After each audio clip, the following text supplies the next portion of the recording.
Thank you. I yield 2 minutes to the gentlelady from Texas, Ms. Jackson Lee. The gentlelady from Texas is recognized. I thank the chairman, and let me also thank the author of this book, Congressman Caraballo, for his leadership. It is time for this legislation for America's firefighters. I support H.R. 2499, Federal Firefighters Fairness Act of 2022.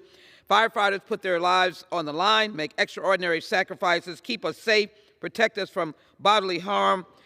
It's imperative that we return the favor, and through Federal Firefighters Fairness Act, I don't think we can save a life with delay. I don't think we can save a life with putting this bill on the table. What we can say is the time is now.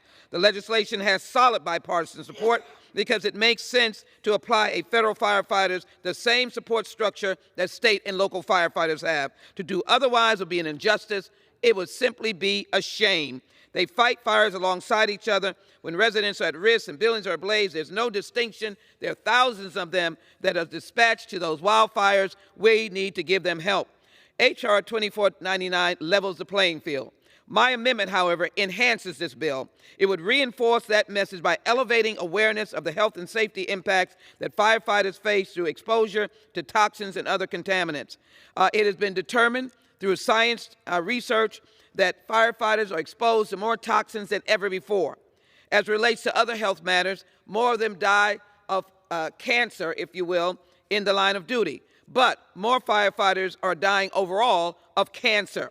Such contaminants are encountered at the site of a fire by materials that were incinerated by the fire, particularly carcinogens, asbestos, household chemicals, and polymers, as well as flame-retardant chemicals used to extinguish a fire. The contaminants can also remain with the firefighter thereafter in their clothing, automobiles, and other means of toxic transmission. They take it home. Such lingering toxicity can also impact the health and safety of the firefighters' family members, which this amendment will help look at, which can weigh heavily into the thoughts of a firefighter in the course of their work. The Jackson Lee Amendment embodies the important and fundamental idea that we have an obligation to ensure that firefighters who protect.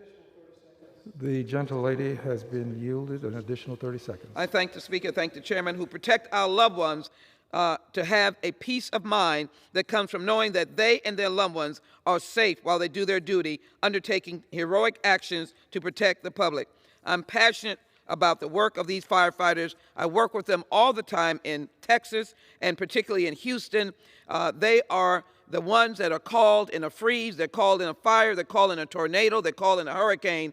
And all of these matters expose them to toxins. It is important that federal firefighters, along with state and local firefighters, have these protections. The GAO study will be provided by the Jackson Lee Amendment, and all will be better off. I ask my colleagues to support the amendment. I yield back. I thank the gentleman very much. The gentlelady's time has expired.